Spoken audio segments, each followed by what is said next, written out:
Youth Turn. Usapang kabataan naman. Your turn. My turn. Youth Turn.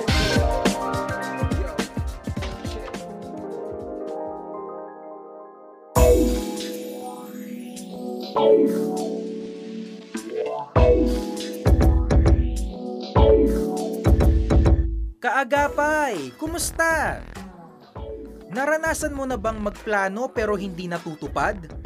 Yung tipong drawing lang at hindi makulay-kulayan? Ang sakit nun, bes! Huwag kang mag-alala.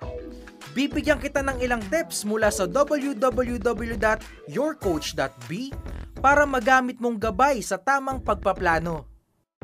Ito ang tinatawag na SMART goals. Isa-isahin natin. S. Specific. Ang plano ay dapat definite. Maging malinaw at alamin kung ano talaga ang gusto mong mangyari. M. Measurable. Sa paggawa ng plano, mainam na mayroon ka ng sukatan para masabi mo kung tama at nagtatagumpay ka sa iyong mga goals.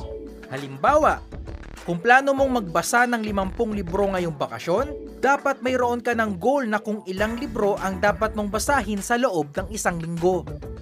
A.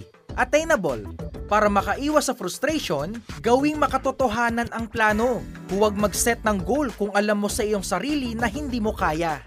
Take baby steps. Huwag magmadali.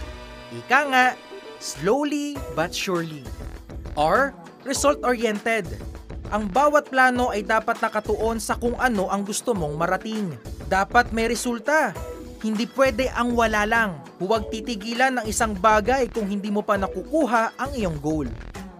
At T, time-bound. Lahat ng plano ay may simula at may katapusan. Dapat maging malinaw kung kailan mo ito tatapusin. Kung walang itatakdang deadline, malaki ang tsansang tamaan ka ng manyana habit at tuluyang mapabayaan ito. Tandaan, mahirap mabuhay sa mundo na wala kang nais marating. Dapat intentional ka sa pagtupad ng iyong goal.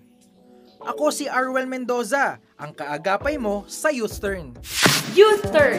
Usapang kabataan naman. Your turn. My turn. Youth Turn.